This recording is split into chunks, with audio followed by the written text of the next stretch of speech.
It is Mother's Day, and I'm going to preach a sermon about the worst woman / mother in human history.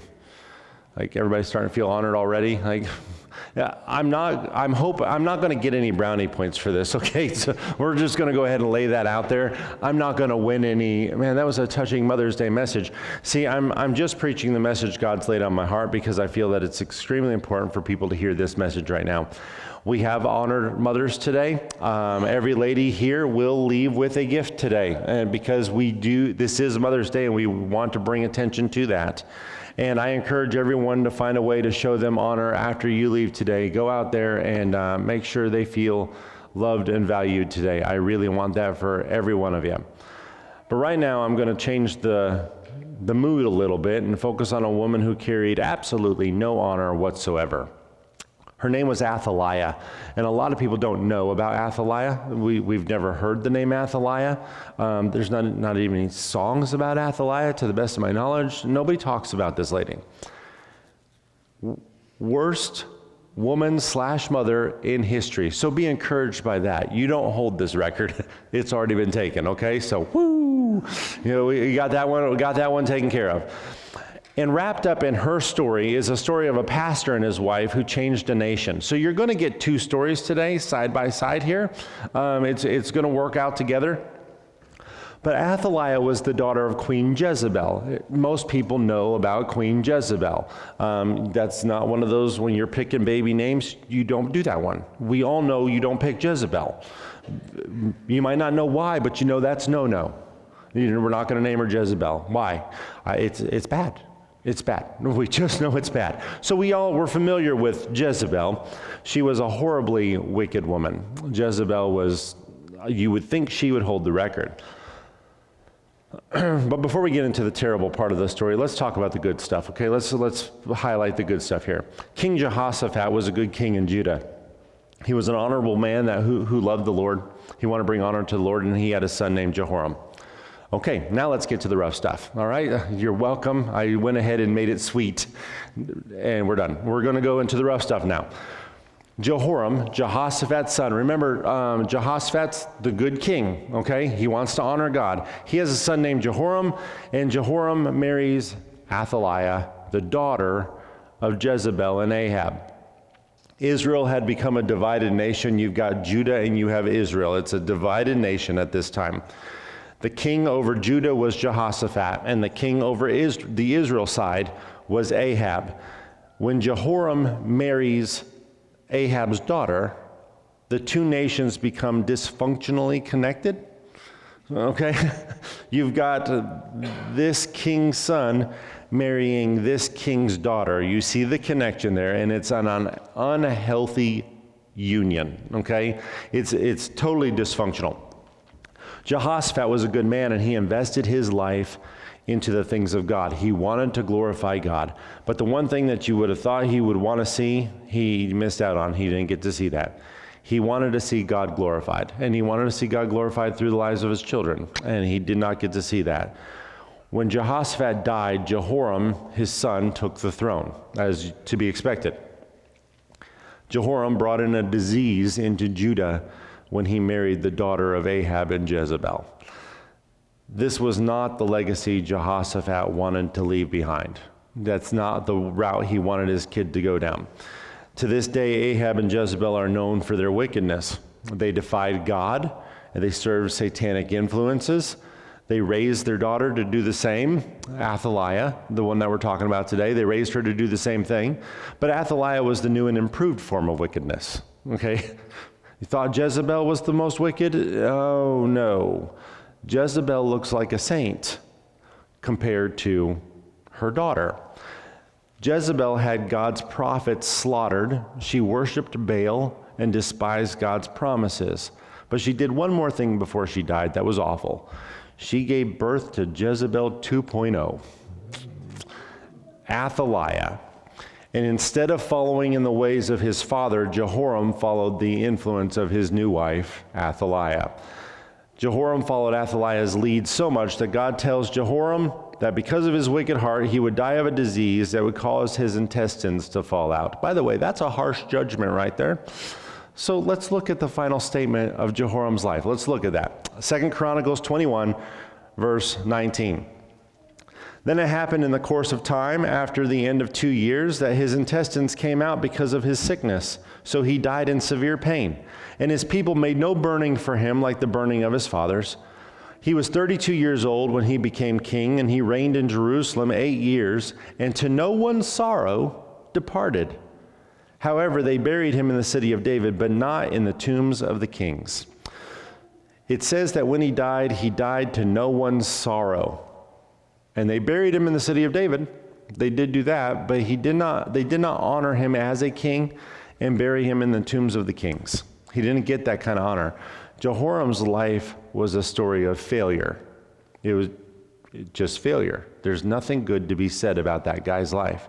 His dad wanted so much for him, but he refused. He just chose not to follow the instruction of his father. But years before he died, Jehoram and Athaliah had a son, and his name was Ahaziah. This is Jehoshaphat's grandson. Try to follow with me here, because we're going to throw a lot of names out there today. He didn't stay on the scene long. Ahaziah is there, and then he's gone. But let's look at his story. We've got it wrapped up real quick here. 2 Chronicles 22 and verse 1. Then the inhabitants of Jerusalem made Ahaziah, his youngest son, king in his place, for the raiders who came with the Arabians into the camp had killed all the older sons. So Ahaziah, the son of Jehoram, king of Judah, reigned. Ahaziah was 42 years old when he became king, and he reigned 1 year in Jerusalem. His mother's name was Athaliah, the granddaughter of Omri. Athaliah raises her son to follow in her footsteps, and he does it. Mom's a bad person, I will do the same. I will be an awful person too. But his decisions take him down a path that ends up getting him killed, and he ends up dying in battle. So far, this story just seems to be getting worse. But up to this point, it's not bad. So far, this is the pleasantries. That's what we've given you up to this point. So far, so good. This is where the story takes an ugly turn. Okay, this is where it gets bad. All that negative stuff we talked about, that's the positive stuff. So we're going to see it take this turn here. When Athaliah's husband Jehoram was alive, she had the power as the queen because her husband is the king. So she's holding on to that power. When he died, she lost her position and power, and it went to her son, Amaziah, who reigned 1 year, but it went to him. Now she hears that Amaziah has been killed. So she does the unimaginable. This is where Athaliah takes the evil queen reputation to the next level.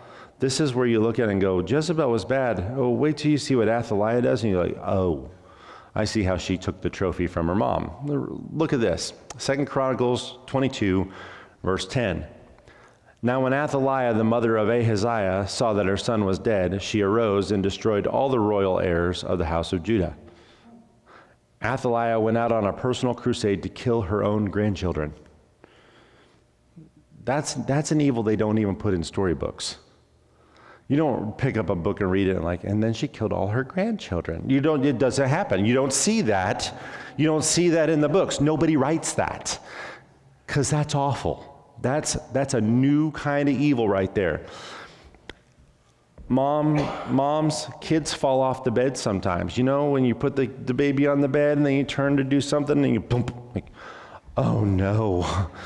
Sometimes they put Cocoa Puffs up their nose and you're like, oh no. And as a mother, you're like, oh no. You're still not Athaliah. You win.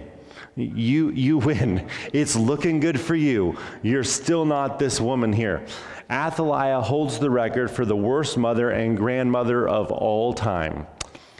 She went out on a personal crusade to kill her own grandchildren.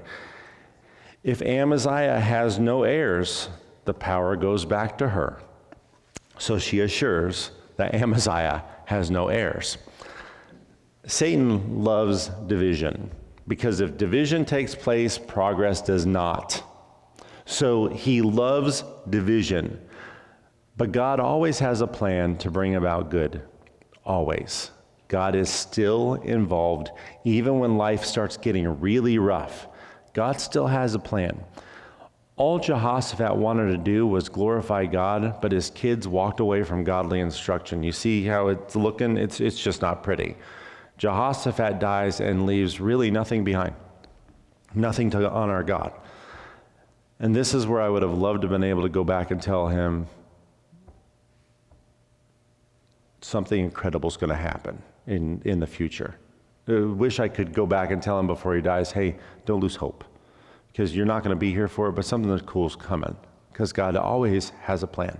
He always has a plan. The most unimaginable cruelty was taking place in Israel. Woman's going around killing her grandkids. That's horrible.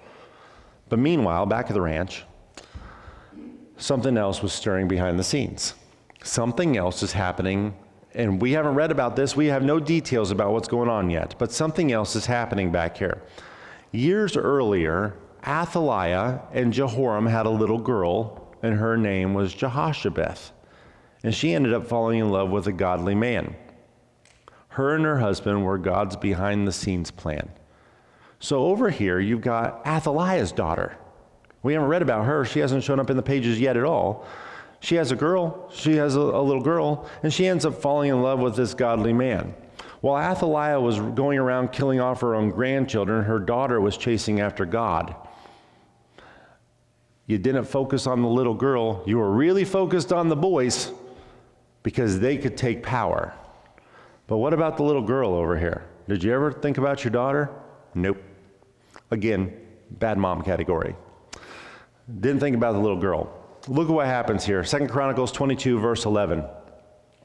But Jehoshabeth, this is Athaliah's daughter, the daughter of the king, took Joash, the son of Ahaziah, and stole him away from among the king's sons who were being murdered, and put him and his nurse in a bedroom. So Jehoshabeth, the daughter of King Jehoram, the wife of Jehoiada the priest, for she was the sister of Ahaziah, hid him from Athaliah so that she did not kill him. And he was hidden with them in the house of God for 6 years, while Athaliah reigned over the land. Athaliah's daughter ends up marrying a pastor. I didn't see that one coming. Athaliah's daughter ends up marrying a pastor. Jehoiada, that's his name, and his wife Jehoshabeth, Athaliah's daughter, see that Athaliah is murdering her own grandchildren, and they know Ahaziah had a son before he died. There's a little guy out there still. So they go in and they find this 1-year-old little boy and his nurse, and they take him to the temple, the one place Athaliah has no interest in. Let's take him to church. Athaliah's not going to church. So let's go take him to the temple. They hide Joash, Athaliah's only remaining grandson, in the house of God for 6 years. So Athaliah's daughter, which not even mentioned, forgot about that girl, falls in love with a pastor, and they get an idea to kidnap what would be her nephew and hide him in church. Jehoiada and Jehoshabeth decide to pour their life into the smallest hint of the possibility of hope. Hey, we need a good king on the throne, okay? Here's a 1-year-old, perfect. So 6 years, for 6 years, Athaliah reigns. These two invest their life into the life of a little boy. And they were the influence that Jehoshaphat's line needed to see in order to get the whole line back to God. It was this Athaliah's daughter and this priest. Because they didn't stop loving and serving God, Joash went from certain death to being the hope of Israel, this little baby. In the book of Jeremiah, we see Jeremiah crying out to God because of all the wickedness that he was surrounded with in his day. He sees so much wickedness in his day. Look at what Jeremiah says in Jeremiah 12:1. Righteous are you, O Lord, when I plead with you. Yet let me talk with you about your judgments. Why does the way of the wicked prosper? Why are those happy who deal so treacherously?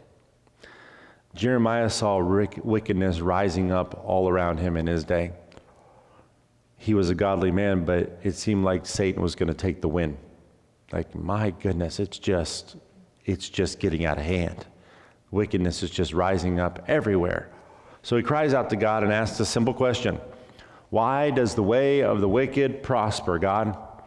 Why are those happy who deal so treacherously? Why are they living it up? Why is it allowed? Why is it going on? And this is a question that we all may ask in life when we see the suffering of mankind. When we see things happening like, God, why? Why? We see wickedness prevailing all the time. We see suffering, we feel rejection, we get discouraged a lot, just looking at the world. So let me encourage you. Don't stop moving forward for the cause of Christ because God's not done yet. Like, it's looking bad. Well, so is Athaliah's story. I mean, she's killing her own grandchildren. Who's the throne going to go to? Just one piece, unexpected piece that you would not have seen coming was somebody from Athaliah's family saving the day. There's no way we would have picked her. We probably would have discredited her just because she was Athaliah's daughter. We wouldn't have picked her. Just because we see wicked prospering doesn't mean that God has nothing planned. He is setting something up all the time. He is always setting something up. The question is, are you willing to be part of the plan? Like, I don't see any hope. Are you willing to be part of the plan? Stay in there. He's always doing something. Even if you don't see it happening, he's always doing something. Are you willing to be part of the plan? Can you trust him and ride this out with him? Moms, I know you get discouraged. Dads, I know you get discouraged. Everyone gets to the point where we ask, what went wrong? Sometimes it happens during those teenage years. When we're raising our children, like, I don't understand. I don't understand. They used to make me cards and scribble on them and say, hey, by the way, it's Mother's Day. Like, oh, I'll be back. I gotta go do something. Dad, I need some money. Like, where's the connection? What happened there? Like, what went wrong? Where did we skip a beat here? Sometimes in life, our kids go the way that we don't want them to go. And sometimes you look at your kid and go, wow, I have no hope there. And your kid ends up growing up and becoming the pastor or the pastor's wife. That happens a lot with pastors' kids. You know that? They kind of have a reputation. You got to watch out for those pastors' kids. Boy, those pastors' kids. Then 30 years later, you come back and like, is that the same kid? Yep. The one we had no hope in? Yep, that's the one. Like, you don't know the end of the story. I don't know the end of the story. I was a pastor's kid growing up. My kids, by the way, your pastor's kids, brace yourself. You may end up doing this job. You know, you never know. God's always got something in the mix. He's never done. God is never done. When Joash turned 7 years old, Jehoiada the priest decides that his mother-in-law, Athaliah, has reigned long enough. He gathers the people together in the temple and places bodyguards around this little boy, Joash. He put bodyguards around him. And he introduces Joash as the true heir to the throne, and they inaugurate him as king on the spot. You got this little boy, like, what are we doing? You're going to be king. Like, okay. He's this real young kid. This gets Athaliah's attention, by the way, and it would. Look at what happens here. 2 Kings chapter 11 and verse 13. Now when Athaliah heard the noise of the escorts and the people, she came to the people in the temple of the Lord. When she looked, there was the king standing by a pillar according to custom, and the leaders and the trumpeters were by the king. All the people of the land were rejoicing and blowing trumpets. So Athaliah tore her clothes and cried out, treason, treason. The people gather around Jehoiada, the priest, and wait for his instructions. What do you want to do? What do you want us to do?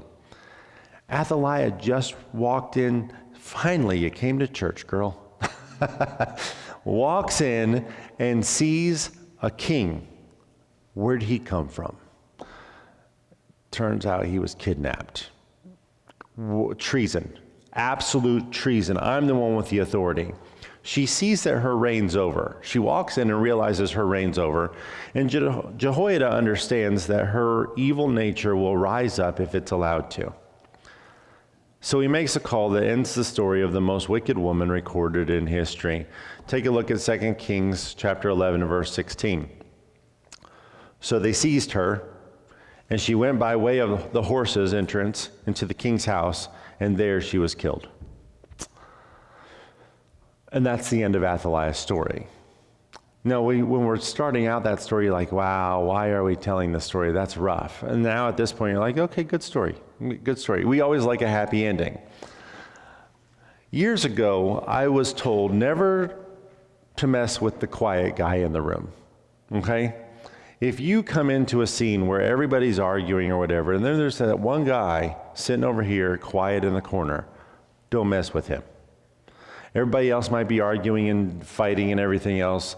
There's just one guy in the room that you don't want to go pick a fight with, the guy that's not fighting. Don't mess with the quiet guy. Just don't mess with the quiet guy. He's most likely the one who's thinking ahead. Everybody else is acting. He's the one who's thinking. He's not the one who's out there fighting or causing trouble. He's got complete control in the room. He's already figured out how to end the fight if it comes to him. But he's not going to the fight. He's the one. Don't mess with the quiet guy. Don't mess with that guy over here that's just losing his mind. You have a better chance, because he has no control. You have a better chance of taking that guy than that guy. That guy's got complete control. If you want to bring the fight over there, you're going to lose, because he's already thought ahead. He knows where the exits are. He's been thinking this whole thing through the whole time. He knows what to do with you, and you don't even know what you're doing. He's thought ahead. Sometimes it seems like God is just being the quiet guy. Sometimes you're like, what are you doing, God? I'm seeing all the chaos and all the fighting and all the division going on. God, what are you doing? Why are you just sitting there? And he's the quiet guy in the room. I promise you, he's already got this figured out. He's already been thinking it through. He's already got this thing figured out. God used two unlikely people to turn the whole story around here. Athaliah wasn't concerned about her daughter. I mean, she was no threat to the throne. She married a pastor. What were they going to do? Well, what were they going to do? They were going to choose to protect and invest their lives in the life of this little boy. They weren't going to take the throne, but they decided to pour into the life of this little guy. Maybe someone in your life didn't go in the direction you were hoping they would go. Maybe that happened, but that doesn't mean the story stops there. We can't ever stop investing our lives into the lives of other people. You never know what God's going to do in that other person's life. You've got to keep pouring. This is where God shows honor. The Bible says to humble yourself in the sight of the Lord and he will lift you up. If we go back to the beginning of the story, we see the tragic end of Jehoram's life. Jehoshaphat's son, the one that he really wanted to just glorify God. Please go glorify God. And he ends up marrying Athaliah instead. Let's look at his story one more time, the end of his story. Let's look back at that. 2 Chronicles 21, verse 20. He was 32 years old when he became king. He reigned in Jerusalem 8 years, and to no one's sorrow departed. However, they buried him in the city of David, but not in the tombs of the kings.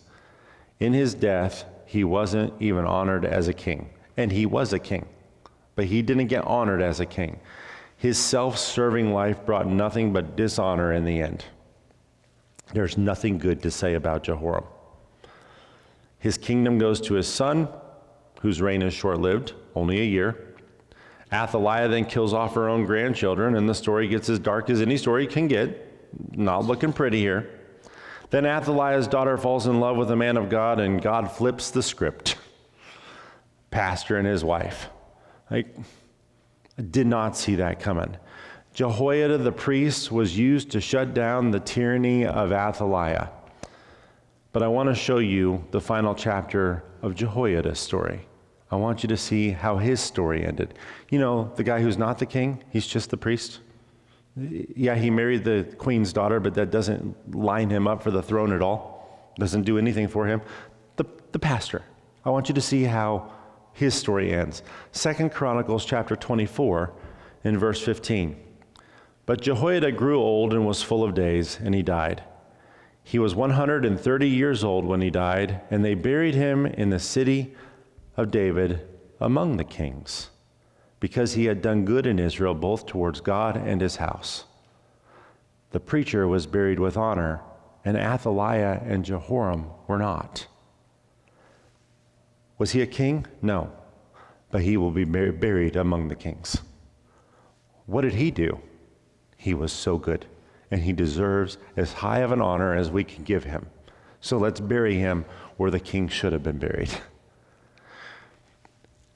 Jehoiada left a huge legacy and changed a nation. When we can understand that we have a role in something so much bigger than ourselves, it becomes easier to trust that God has it under control. You got this. We're not the end game. We're created to bring about the end game. Maybe all you're doing is pouring your life into one little guy, one little girl. Maybe that's what you got going on. Like, yeah, but what am I going to do? Do that. You don't know what God's going to do. God's going to win. He is going to win, and we get to be part of this. We should be humbled to be part of something so incredible. I should be humbled to be part of something so incredible. I don't know what's going to happen. I'm just going to be faithful today, and we'll see what happens tomorrow. And it might not even happen in my lifetime. I may not get to see that, but something's going to happen because God's not done yet. He's not done. On top of that, sometimes we say, God, I don't see you moving at all. Well, be encouraged. That's the quiet guy in the room. Find rest in that. Like, God, you're not doing anything. Keep doing that. You're the one who has complete control. And I don't know what the plan is, but I know you've already got it figured out because you're not involved in all of this yet. If he's not doing anything, you say, God, why aren't you moving? He's the quiet guy in the room. And you can rest and like, good. God's not doing anything. That makes me feel really good. Because that makes him the quiet guy in the room. And I can rest easy there. Pour God's love into the children in your life. Invest your life into the lives of the people that are around you, your friends, your family, the people that you haven't met yet. When you meet them, pour yourself into their lives. Invest in people. Your testimony may be the key to breaking through a soul that is lost. Just because of the love of God that he is able to express through your life, maybe somebody will come to him because you were plugged into their path. That may happen. It's incredible what people will do in dire straits when they're offered a slight bit of hope. What do you got? We got a baby. What's she doing? She's killing babies. Like, well, that makes you a target, doesn't it? Yes, it does. There's not a lot of hope, but we've got a little hope. And we're going to pour our lives into that little bit of hope. When people are given a little bit of hope, they will stand, they will rise, and they will follow. They will. I see love there, and I'm not getting it anywhere else. I'll follow that little bit of hope that you're putting out there. So invest your life in the life of people. Some will reject it, but some will listen. And it may not look like we're getting a lot accomplished, but God's getting a lot accomplished. We have the potential to change the lives of 8.2 billion people in this world. That's quite a job. Well, how am I supposed to do that? I don't know, but I ain't the quiet guy in the room. Go talk to him.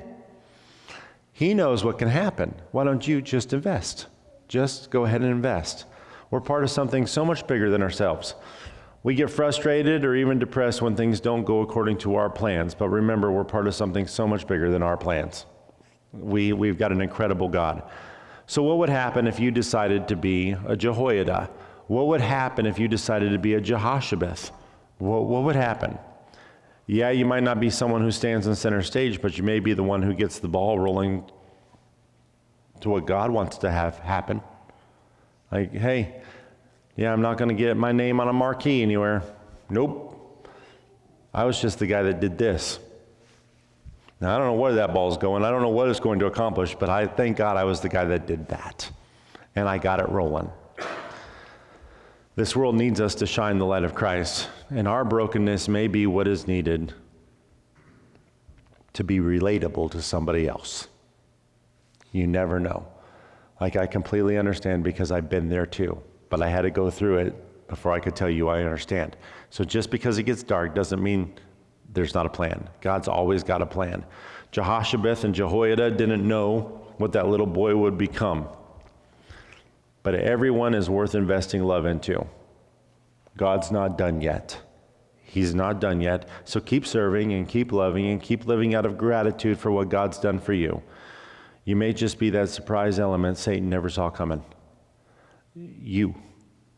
If you just wait on the Lord, trust in the Lord, serve the Lord, pour into Him and pour into them, you never know what God's going to do through your life. So be faithful. Be faithful. And always know you can walk up and talk to anytime you want to. You can talk to the quiet guy in the room because he's got nothing against you, your family. Go talk to him. Like, what's the plan? Just hold on. Just keep doing what you're doing. It's coming because God's not done yet.